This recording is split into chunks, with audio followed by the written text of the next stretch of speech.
Kenya's government says it will appeal against a judgment that declared sections of a seed law that essentially prevented farmers from sharing and selling indigenous seeds that are neither registered nor certified as unconstitutional. The plaintiffs called the November 27th judgment a landmark victory for food security. Had these parts of the law remained in effect, farmers would essentially be facing up to 2 years in prison or a fine of over $7,700 just for sharing seeds through community seed banks. Now, the Seeds and Plant Varieties Act was introduced in 2012, and in more ways than one, it effectively gave sole seed trading rights to licensed companies, ostensibly to curb the growing use of counterfeit seeds. On the 2nd of December, however, the Kenyan government filed its intent to appeal against that judgment. To roll back the clock a bit to October 2024, Kenya's government at the time claimed that the law does not stop seed sharing and saving between farmers. And this was a key part of that line: for non-commercial purposes. But the argument is at odds with economic reality. Small-scale farmers produce about 75% of the country's agricultural output and 70% of the marketed produce in the country. So the law's impact would be significant.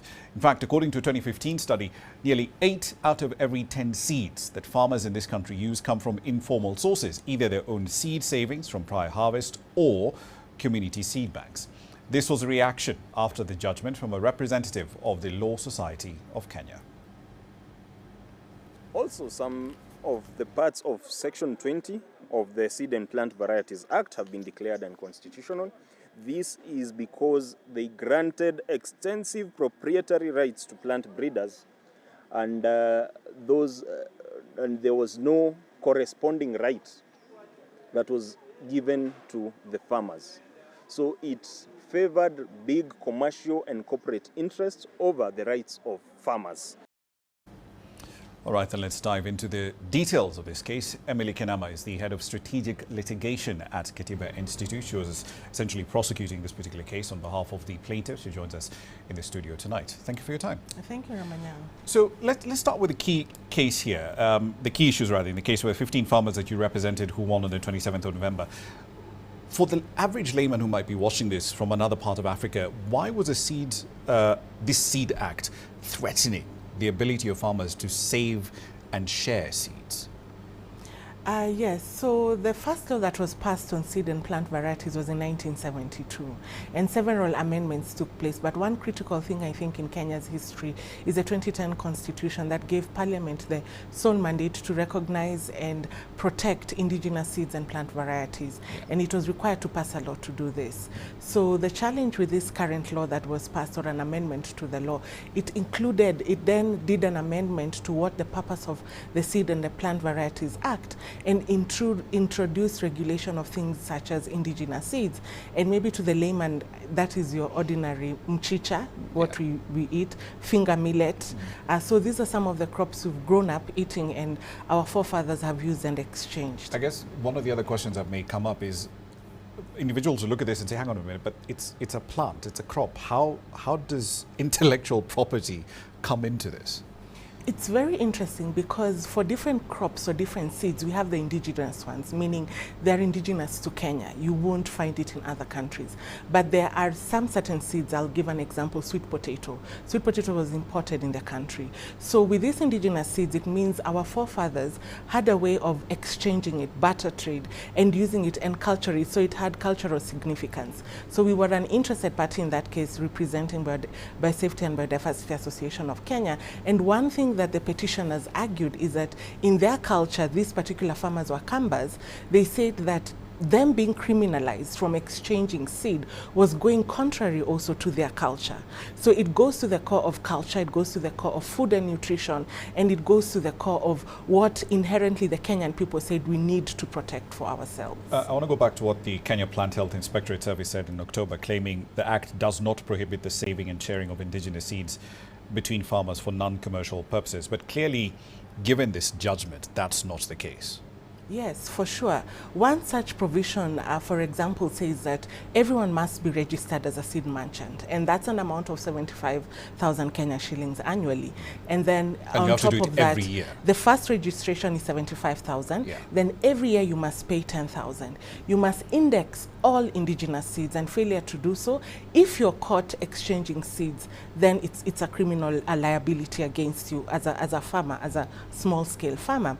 And then secondly, on top of you being criminalized for selling, exchanging, or using the seeds, KEFIS has the authority to enter your property and check whether you're actually exchanging indigenous seeds that have not been indexed, and you'll be arrested for that. So it goes contrary to your right to property and your right to privacy, because it gave them unwarranted powers. It said if a KEFIS or an inspector, for example, has the reasonable belief to think that this house might be having someone who's exchanging seeds, they can enter your property. And that's deeply problematic because, again, the bulk of our food is grown by small-scale farmers. We virtually know, I think we're 1 degree of separation away from someone who is a farmer. They might have a kitchen garden somewhere.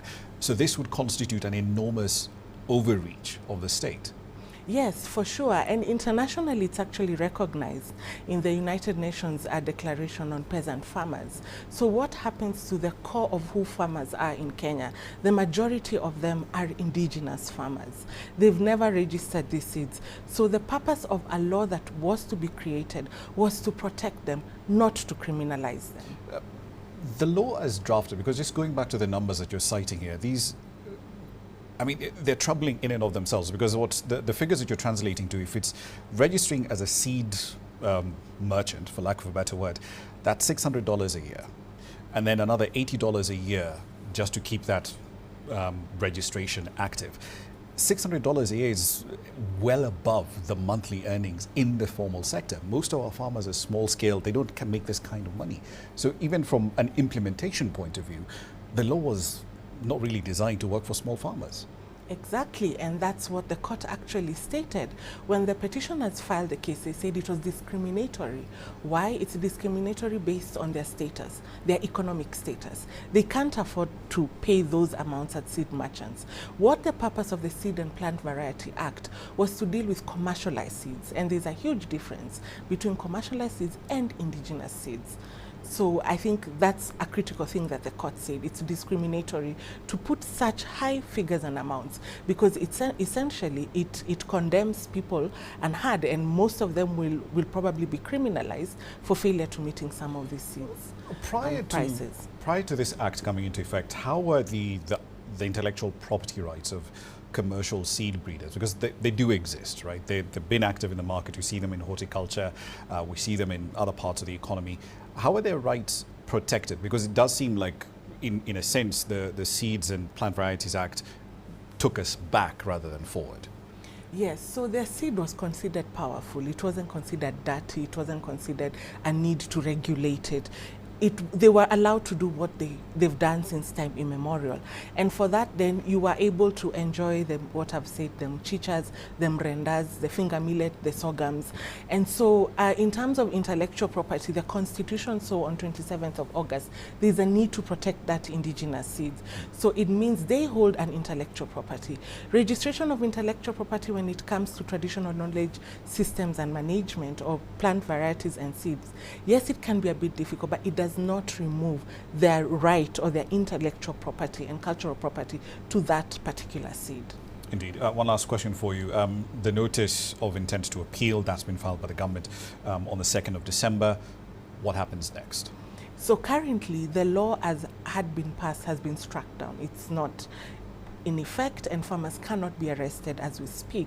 So we will wait and see what the grounds of appeal that the state would appeal. They might appeal on all grounds, they might appeal on some of the grounds, but it would be good to see the documentation by the state. But it shows their intent, saying they do not agree with what the court has said, but at least in Kenya there is a right of appeal, they can appeal it, but farmers at least at the moment have that safety and security that they will not be arrested or criminalized for using the indigenous seeds. And considering the fact that there's comparable legislation in other parts of the continent and even outside it, India, Ghana, Tanzania, this will certainly be a case to watch. Emily Kinama, thank you very much for your time. Most definitely. Thank you for having me.